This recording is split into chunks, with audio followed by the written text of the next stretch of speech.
Hi everyone, welcome back to my channel. I haven't uploaded for the last 2-3 weeks because I wasn't just feeling well, didn't feel like doing anything. Anyways, so what kind of motivated to make this video was because of the fact that I got a new subscriber. I didn't know that someone would subscribe to my channel, and thank you very much for subscribing. Honestly, that's not one of my best videos. My best videos are my Bollywood video essays, so I hope you check it out. Anyways, so as the title says, I am going to be offending a lot of people today. I will be talking about Marvel movies today, and yeah, and a lot of people are going to be very, very offended by this. So I think first of all, I have to start this video with a couple of disclaimers. The first disclaimer that I have to give is the fact that I have been a fan of Marvel movies for the last couple of years. I think four to 5 years, if I'm not wrong. And my excitement reached like peak heights when Infinity War was about to come out and when Endgame was about to come out, and both those movies I watched 2 times. So whenever I'm making the arguments, if you say that I'm a hardcore DC fan and you know, I'm just attacking Marvel because I like DC more, you're wrong. I do like DC heroes more, but it does not mean that I've not watched Marvel movies just so that I could spite Marvel movies. I was a huge fan of Marvel. The second disclaimer that I have to give is the fact that I'm not trying to say that whatever Marvel has achieved in the last decade is not commendable. Whatever Marvel has done was not done before. This entire making all of these franchise and then connecting them together in and telling an overarching story is one of the biggest feats I think any production company can do, and I really think that's extremely commendable. Saying this much, I would like to start my video. I would like to talk about why I will not be supporting Marvel movies anymore. The first reason is purely my opinion. I personally feel that whenever in Marvel movies, usually every kind of serious situation is very much diffused by a comedic dialogue or a comedic scene. It kind of falls flat for me. The reason why I don't like this is because of the fact that whenever when you try to make the audience understand what kind of, you know, struggles that the character is going through, diffusing it through comedy is the worst way of doing it. For me, again, for me, it's the worst way of doing it. I'm sure like many people like this. Me, I am not a big fan of this. The best example of this is in Infinity War, where Peter Quill, Guardians of the Galaxy, they arrive on Titan and then they meet Iron Man and Doctor Strange, right? And then they have this like fight. Both think that, you know, the other is working for Thanos and whatnot. And instead of like showing what kind of struggles Peter Quill is going through, because of course, like, he never told Gamora that he loved her. Of course, there were sparks between them, but they never confessed feelings for each other. And they never tried to delve deep into what Peter Quill is feeling. Rather, they just diffuse the situation through comedy by going through the Gamora dialogue, like, why is Gamora, right? It is a funny line, don't get me wrong, it is pretty funny, but I really think that if you diffuse the situation through comedy, it's a very lazy way of doing it. That does not make you don't develop the character like that through comedy, especially when it's something very serious about losing your loved one, right? I think another example that I can give is like comparing this scene with Stranger Things season 1. I really love season 1, I think, and one of the reasons why I absolutely loved season 1 is because of the heavy drama and how good the actors were. The kids, the adults, Winona Ryder, she did an amazing job as Will's mother in Stranger Things. And I really think that, you know, those kinds of aspects should be shown rather than diffusing any kind of scene with comedy. Again, this is just my personal opinion. You can take it however you want it, just my personal opinion. The second reason is Disney is a huge company, right? And Disney can, if they put enough resources, they can pump out great cinematic masterpieces if they want. But since they have found this formula of making superhero movies time and time again, they're not going to resort to that, heavy character development kind of movies, because they will not make money through that, because they already have a surefire way of, earning a lot of money. So this is why they're pumping out superhero movies and superhero series again and again and again. I really think that we as the audience should hold Disney to a higher standard, make them make better movies, make them make character-driven masterpieces, and that way if we go to watch those movies in the theaters, only that way Disney will be incentivized to make better movies. The other example of Disney pumping out very, very mediocre, generic, terrible, garbage movies, I'm really sorry, garbage movies, are the live action. I loved Aladdin. I loved Aladdin. That is one of my favorite Disney movies. I love The Lion King. Again, one of my favorite. I think all Disney movies. I love all Disney movies. And then they ruined both the movies by making the live action version. Listen, I didn't even watch it. I haven't even watched it by pirating it, let alone going to the theaters, because I don't want to poison my eyes by watching those movies, because those movies are utter garbage for me. I don't want to ruin my perception of Aladdin and The Lion King by watching those live action versions. Never. The third reason why I will not be supporting Marvel movies anymore is because of the saturation. The entire market right now, the movie market, is saturated by all of these superhero movies. Two major movie companies, Disney and Warner Brothers, are pumping out superhero movies. So we had Justice League, we had Infinity War, we had all of those other movies, right? So because of this, the market has been saturated. And of course, I wasn't tired of watching superhero movies, because I always loved, and I always will love superhero movies. However, the problem with what I have is that always showing superhero movies, at some point we will get tired of it. We really will. I understand that Marvel has a huge huge number of comic book characters that they can explore. But the thing is, when it comes to comic book characters and when it comes to Marvel, I don't really think they're going to do something unique, right? They're just going to do the same old shtick. I will be talking about the shtick. They will just put in comedy and some serious scenes, This is the shtick of Marvel. Nothing new. They everything has been saturated by superhero movies, and I really think that we should incentivize companies to make more unique movies rather than just pumping out the same kind of superhero movies. Again, so like I said, I don't get tired of watching superhero movies. So how can you make it better? Well, make it different. For example, you can make all of these a deep character study. All of these characters, Iron Man, Doctor Strange, all of these Marvel characters, if you make them very deep character studies, then they will all be different, because all of their struggles will be very much nuanced, right? And everybody will have different kinds of struggles compared to how it is right now. Because if you think about three characters in Marvel, Iron Man, Thor, and Doctor Strange, they have the same character arc. Sure, their journey is different, but their character arc is the same. How do they start? They start as jerks. How do they end? They end as superheroes. So there is nothing new. The fourth reason, now I think this is a very good point. This is actually not made by me. This is made by my sister.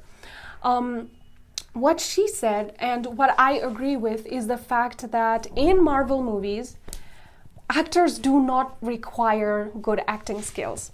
Again, now I'm aware that I have already offended a lot of people over here, but what I mean by that is, see, acting is a very, very challenging job. Why? I'm not an actor, so I can't really say anything about that, but what I think about acting is whenever you ask an actor to act a certain scene, you give them situations, right? So you give an actor a situation of something so you grew up in an abusive household. Right now you just had fight with your wife, and you're going by subway to work that you hate, what kinds of emotions do you show? And this is what the actor is supposed to do, right? Show emotions, like what kinds of thoughts would go through this particular person's head, and accordingly that person has to emote, right? Those kinds of feelings on his face or her face. This is what actors do. But when it comes to Marvel movies, there are no challenging scenes where, you know, the actor is very much challenged or pushed to the very edge, pushed to the very edge when it comes to portraying a certain scene. Nothing happens like that, because all of these characters are very milk toast. None of them have, character depths. Like, none of them have depths to an extent of, like, yes, they do have some sort of depth, but not the depth that you would expect from, like, characters of Game of Thrones, right? There is nothing like that. Or characters from The Dark Knight.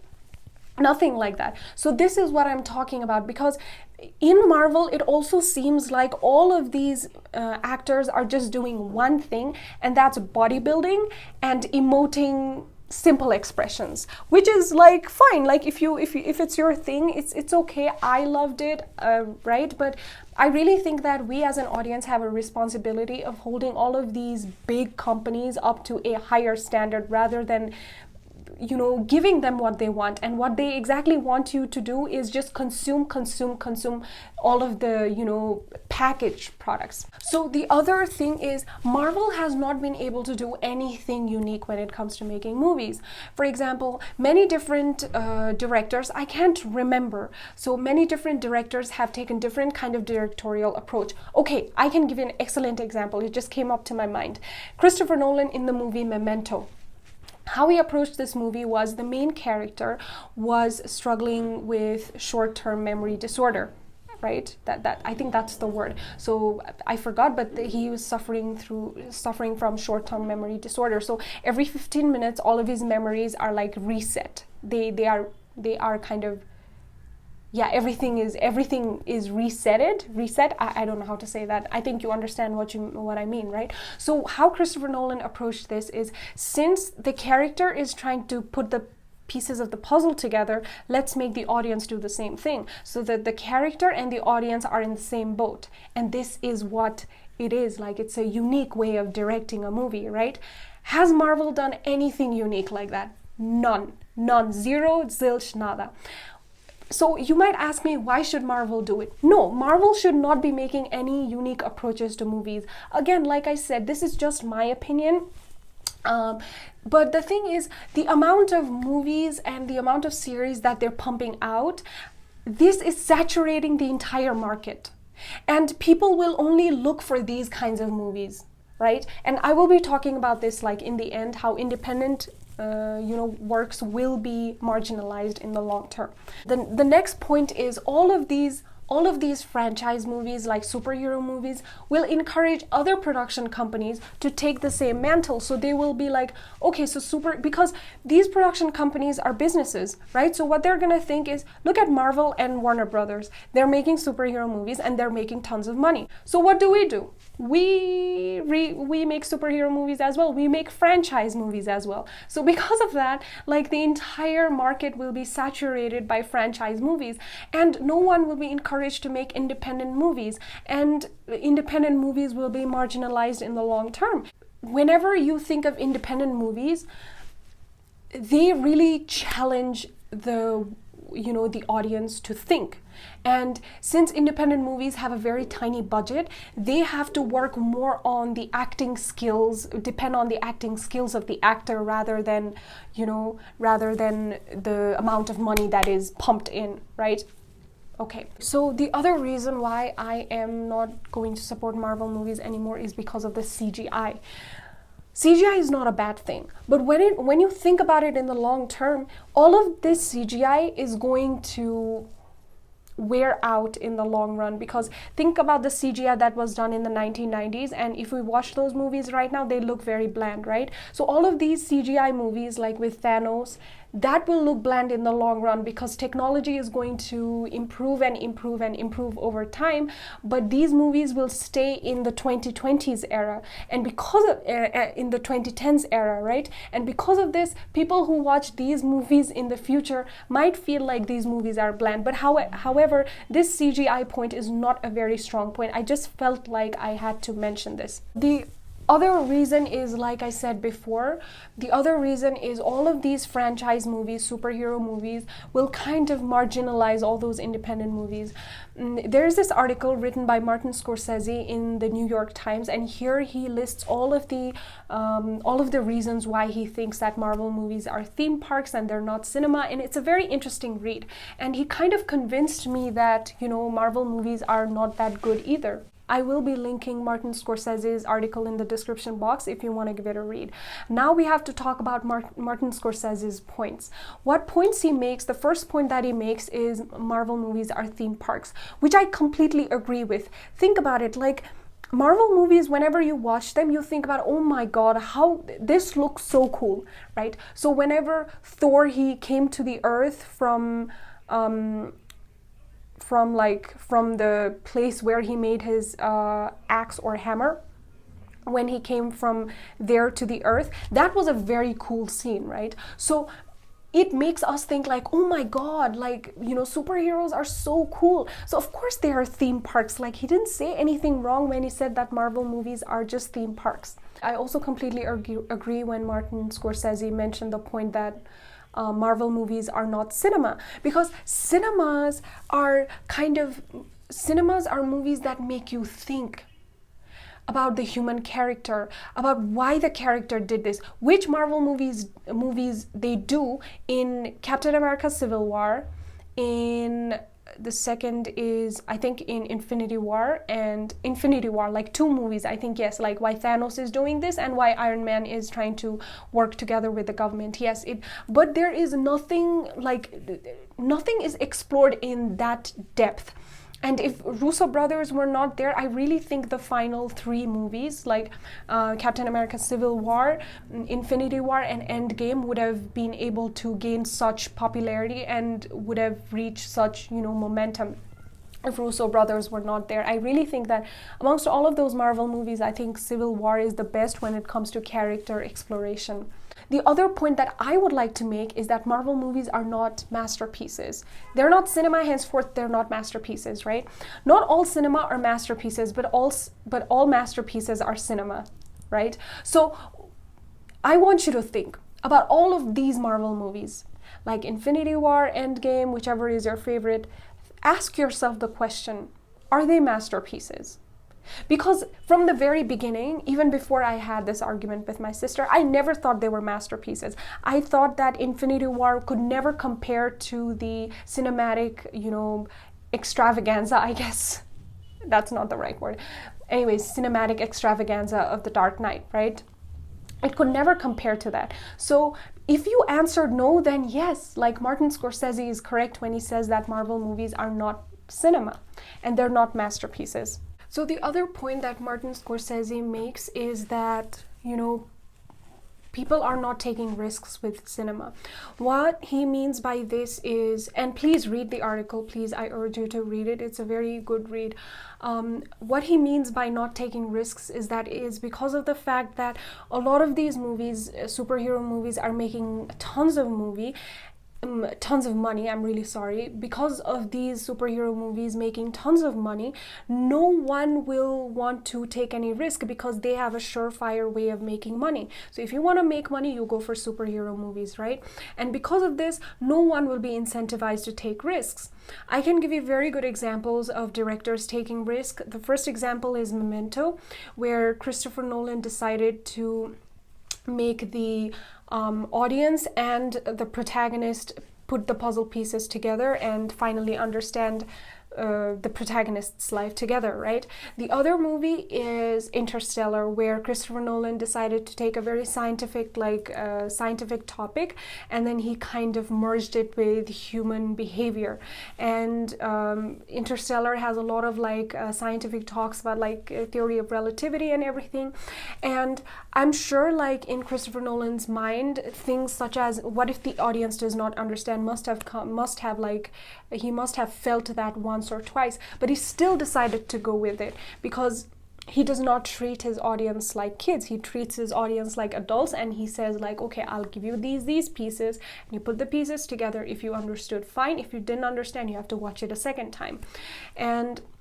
But when it comes to Marvel movies, they're not taking any risks. They have a surefire way of making money. And if there are any other independent creators or independent producers / directors out there who want to make a different movie apart from the superhero genre, they will be discouraged to do it because the production companies would not know if that would make money or not. And the production companies, they already have a way of making money. I feel that Marvel movies treat their audience like kids. The first is through PG-13, but this is not true all the time. I'm sure there are a lot of PG-13 movies which are great and not made for kids. But the second is through, how Marvel movies like to hold their audience's hand and make them reach the very end, spell out everything for them. But however, when it comes to other directors like Christopher Nolan, they don't do that. The perfect example of that is Interstellar, the movie Interstellar. This movie has science intermingling with human emotion, which is done so amazingly well. And what he does here is he talks about theory of relativity, and then he talks about the love of a father and a daughter. And of course, Christopher Nolan must have thought, what if people don't understand theory of relativity? Of course, there are so many people in the world who don't understand what this theory is, right? But still he decided to go and film the movie like this, and he decided to go along with the scientific approach, right? So he said, if you don't understand it, if you don't understand the movie, then you have to watch it again in order to understand it. But no Marvel movies make you think like that. No Marvel movies make you be so is it like that? I never thought about it like that. They always spoon feed you and guide you to the very, very end, and you're like, wow, the movie ended, right? And that was the end of your experience. But what happens with good cinema is it lingers. Even after you finish, it lingers. You think about the movie, you think about the messages of the movie, you think about the characters of the movie. I personally watched Interstellar 3 or 4 times. I think I watched it 4 times. That movie is still my best movie ever because I love science, and I love how Christopher Nolan made human emotion combine with science in such a beautiful way. And the thing is, that is the only movie I think Christopher Nolan has used CGI in.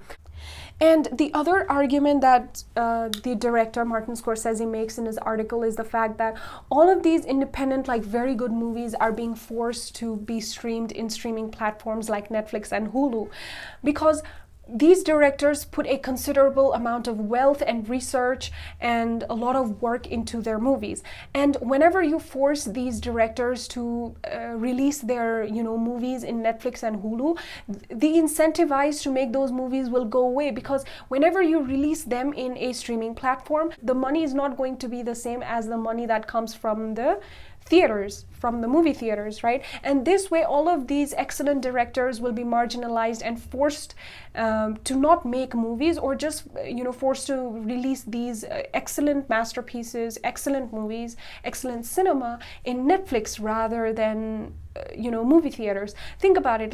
Can you imagine not watching The Dark Knight in a theater? When Dark Knight came out, I did not watch it in the theater. But when Joker came out, Joaquin Phoenix's Joker, I watched it in the theater, and I can't imagine not watching in the theater, because that was a great cinematic experience for me. The music was so amazing. When it comes to Dark Knight, all of the stunts that were done in those movies, all of the stunts that were filmed in that movie, that has to be, released in a theater. That will bring the utmost amount of, pleasure to all of your senses, you know, when you watch it in the theater. On the contrary, if you watch it in a streaming platform, it's not going to be as entertaining as watching it in the theater. And this is where I think that Martin Scorsese made the most hard-hitting point. This point is, the point that he made was, Marvel movies are perfectly engineered movies. Think about like cinemas like, you know, Shawshank Redemption, The Dark Knight, Joker, all of these movies like your homemade hot meal. And think about these Marvel movies like junk food. They're perfectly engineered to, you know, make your taste buds feel excellent, right? But in the long term, if you keep eating that kinds of food, you will be sick and you will not get the nutrition and you'll be malnourished, right, in the long run. So this is what Martin Scorsese is kind of trying to make. The analogy that I made, that I gave right now about junk food and homemade food was made by myself, but I kind of like molded the director's point into something else. So Marvel movies are perfectly engineered movies. Like it's kind of like, you know, heavily done research and thinking about, like, you show one scene, how does this person feel? You show the other scene, how does this person feel, right? And this is perfectly crafted movies, right? And then this can tickle all of your senses, your auditory, your eyes, your brain, I mean, your not your taste buds, but you know, every other senses, and you even get goosebumps from those movies. And Marvel movies actually don't make you think. It does not make you think about the human character, right? But cinemas and all of, like, cinema is supposed to make you think about the human character. For example, Joker, didn't it make you think, like, how he was, like, suppressed, oppressed by society? He had a mental illness. No one wanted to take care of him. He was beaten down. And that what led him to become the Joker.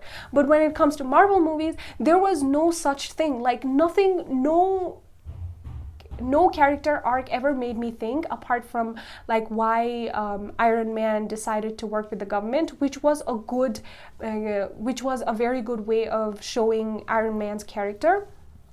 But again, like I said, if the Russo brothers were not there, then the movies would have been the same as other Marvel movies. The character arc would not be the same, I guess, but the approach of directing those movies would be the same. Finally, the reason why I will not be supporting Marvel movies anymore is because of the cult that surrounds around them.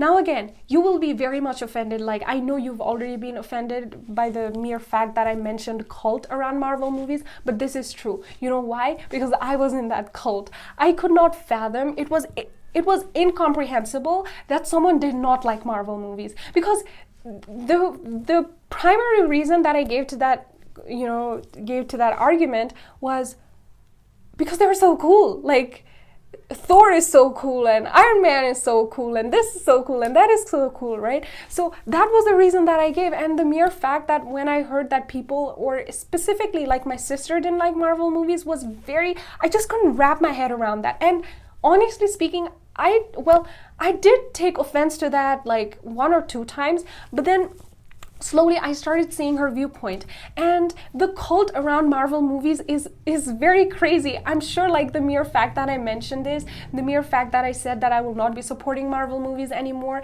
if a lot of like people watch this video, a lot of people will like heavily dislike this video. I'm very much aware of this, and I really think that we as an audience should stand back and think about our preferences and what can our preferences lead to.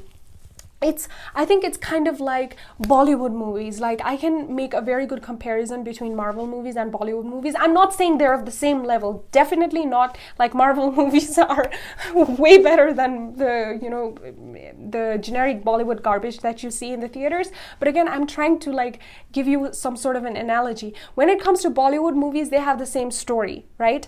Girl meets boy, boy falls in love with the girl, boy goes after girl, relentlessly goes after girl, girl falls in love with every time there's a story like this. I'm sure like there are some other stories which are different, like the movie I watched like 1-2 months ago called Masan. That was a great movie. But you know, mostly Bollywood movies are like that. Again, in Hollywood this same thing is happening, but with superhero movies. So there is a constant, you know, flooding of superhero movies from the production companies, and people are just watching it and they're consuming it. It's like, you know, the production companies are like saying consume, consume, consume, and you're just consuming it like a mindless person. So what I want to urge the audience to do is, please, like, think about the ramifications that this can have in cinema, and cinema as an art as a whole, because cinema is art. Would you consider Marvel movies art? I would not. Comic books are art. It is a form of art, but Marvel movies are not. Now, how can you remedy this? Very easy. Make character-driven plot lines, like make character-driven stories, very deep character understudy. Don't make PG-13 movies, because this kind of gives the idea that you want to grab as much audience as possible. Of course, like the budget that you have to grab as much audience as possible, but this, like I said, these are very milquetoast movies. There is nothing good, like there is nothing that makes you think in these movies, right? So saying this much, I would like to conclude my video. If you liked it, like it. I'm sure you're gonna dislike it. If you dislike it, please dislike it. Tell me, like, if I made some terrible points, please let me know in the comments down below. If I made good points, please let me know in the comments down below. Thank you very much for watching this video. I will see you next time. 再见